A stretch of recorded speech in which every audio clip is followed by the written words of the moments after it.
Welcome students. आज हम discuss करेंगे इम्पोर्टेंस ऑफ इक्विलिब्रियम कांस्टेंट, यानी इक्विलिब्रियम कांस्टेंट की क्या अहमियत है, क्या वैल्यू है, इसका हमें क्या फ़ायदा होता है।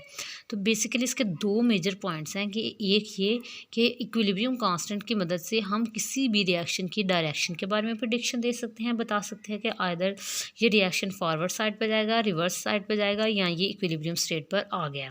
पहला इसका पॉइंट ये है। दूसरा इसका पॉइंट ये है कि इसकी मदद से हम एक्सटेंट ऑफ रिएक्शन भी बता सकते हैं कि रिएक्शन किस हद तक मुकम्मल हुआ है या नहीं हुआ। सबसे पहले अगर हम इसकी प्रोडिक्शन के बारे में बात करें कि रिएक्शन डायरेक्शन कैसे बताता है, तो इसके लिए एक एग्जांपल है। देखें ज़रा, direction of reaction at a particular moment, किसी भी ख़ास लम्हे पर रिएक्शन की जो डायरेक्शन है कैन बी प्रिडिक्टेड, इसको प्रिडिक्ट किया जा सकता है। कैसे? Bye inserting the concentration of reactant and product at the particular moment. उसी ख़ास लम्हे में हम रिएक्शन की जो कंसंट्रेशन है और जो प्रोडक्ट की कंसंट्रेशन है उसकी वैल्यू पुट करके ये चीज़ बता सकते हैं। जैसे कि एक एग्जांपल है आयोडीन और हाइड्रोजन की, ये दोनों मिलकर हाइड्रोजन आयोडाइड बनाते हैं। यहाँ पर उन्होंने इक्विलिब्रियम कांस्टेंट की वैल्यू दे दी है 57 और टेम्परेचर की तरह है 700 केल्विन। अब कैसे हम क्या करेंगे, सैंपल्स को विड्रॉ करेंगे रिएक्शन मिक्सचर से और इनकी कंसंट्रेशन डिटरमाइन करेंगे, जैसे हाइड्रोजन की, आयोडीन की और हाइड्रोजन आयोडाइड की। अब हम फर्स्ट करते हैं कि इनकी कंसंट्रेशन वैल्यूज़ कुछ इस तरह से हैं। जो हमारे पास हाइड्रोजन है उसकी वैल्यू है 0.1, जो आयोडीन है उसकी वैल्यू है 0.2 और जो हाइड्रोजन आयोडाइड है उसकी वैल्यू है 0.4। हमें पता है यूनिट मोल पर क्यूबिक डेसीमीटर होता है, तो ये सबका यूनिट क्या होगा, मोल पर क्यूबिक डेसीमीटर, क्योंकि कंसंट्रेशन का यूनिट यही है। अब जो यहाँ पर आपको स्मॉल टी का वैल्यू वर्ड नज़र आ रहा है, ये आपको टेम्परेचर बिल्कुल भी शो नहीं कर रहा। टेम्परेचर के लिए हमेशा कैपिटल टी का वर्ड यूज़ किया जाता है। तो यहाँ पर जो टी है वो बेसिकली आपको बता रहा है कि किस टाइम पर ये रिएक्शन, किसी ख़ास टाइम पर ये सारा कुछ रिएक्शन किया जा रहा है। देखें उन्होंने आगे बताया हुआ है कि इसका मतलब ये है कि जो हमने ये मेजरमेंट की है ये ख़ास सम टाइम पर की गई है, ज़रूरी नहीं इसको सिर्फ इक्विलिब्रियम पर किया जाएगा। When we put this concentration to the equilibrium, जब हम इन वैल्यूज़ को इक्विलिब्रियम के एक्सप्रेशन में पुट करेंगे तो हमारे पास जो प्रोडक्ट आएगा उसको हम क्या कहते हैं, रिएक्शन कोशेंट। इनको हम इक्विलिब्रियम कांस्टेंट नहीं कहते, क्योंकि हमने इसे किसी और टाइम पर लिया है। जब वैल्यूज़ हम किसी दूसरे टाइम पर लेंगे स्पेसिफिक टाइम के बजाय, तो फिर उसका जो हमारे पास प्रोडक्ट है उसको हम कहते हैं रिएक्शन कोशेंट। अब इसी की मदद से हमें सारी जो रिजल्ट हैं, सारे आंसर मिलेंगे कि रिएक्शन की डायरेक्शन क्या है। अब जब ये सारी वैल्यूज़ हमने इक्वेशन में पुट कर दी, ये ऊपर स्केल लिया क्योंकि 2 थे ये वाले यहाँ पे, तो हमारे पास आंसर क्या आ गया 8। अब आपने देखा था कि हमारे पास इक्विलिब्रियम कांस्टेंट की वैल्यू थी 57 और अब रिएक्शन कोशेंट की वैल्यू आ रही है 8, यानी ये बहुत कम है इक्विलिब्रियम कांस्टेंट के बजाय। तो फिर यही इन वैल्यूज़ का आपस में कंपैरिजन करके ही हम बता सकते हैं कि रिएक्शन की डायरेक्शन क्या है। जैसे कि जो केसी की वैल्यू है वो ज़्यादा है, क्यूसी की वैल्यू कम है, तो रिएक्शन जो है इसका मतलब है इक्विलिब्रियम पर तो नहीं है। तो फिर इसको मज़ीद कंसंट्रेशन चाहिए प्रोडक्ट बनाने के लिए, इसलिए इसका मतलब ये है कि ये वाला रिएक्शन जो है वो किस साइड पे मूव करेगा, डायरेक्शन बताएगा फॉरवर्ड। बच्चे याद रखें, अगर क्यूसी की वैल्यू केसी से कम आए, या हम कहें अगर केसी की वैल्यू क्यूसी से ज़्यादा आए, तो आपने समझ जाना है रिएक्शन ने मूव करना है फॉरवर्ड रिएक्शन में। अभी बहुत ज़्यादा प्रोडक्ट बनाने की ज़रूरत है, इससे यही रिज़ल्ट निकलता है। तो जो क्यूसी की वैल्यू है ये बहुत यूज़फुल है, यही हमें क्यूसी से कंपैरिजन करके बताती है कि रिएक्शन की डायरेक्शन क्या होगी। अगर इसको हम छोटी सी बात में सम अप करें तो ये देखें, ये डायग्राम हमें सारी बात को समझाती है।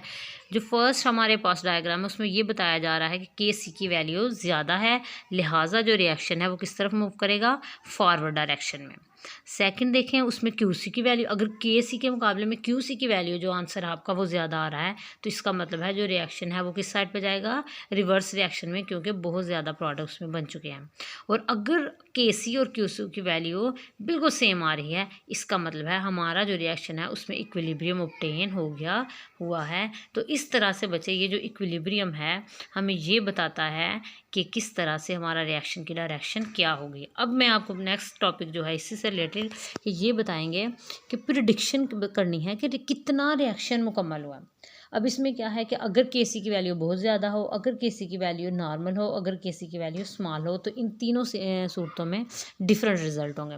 जब लार्ज न्यूमेरिकल वैल्यू होगी केसी की, तब क्या होगा, indicate that at equilibrium position the reaction mixture consists of almost all product and reactant are negligible. ये एमसीक्यूज भी आ जाता होता है, इसे अच्छी तरह से देखना है। अगर केसी की वैल्यू बहुत ज़्यादा आ रही है, लार्ज है, तो ये हमें बताती है कि इक्विलिब्रियम पोजीशन में जो रिएक्शन है वो तकरीबन का तकरीबन सारा प्रोडक्ट पर मुश्तमिल है, रिएक्टेंट उसमें निग्लिजिबल हैं, यानी इतने कम हैं कि उसको हम नज़रअंदाज कर सकते हैं।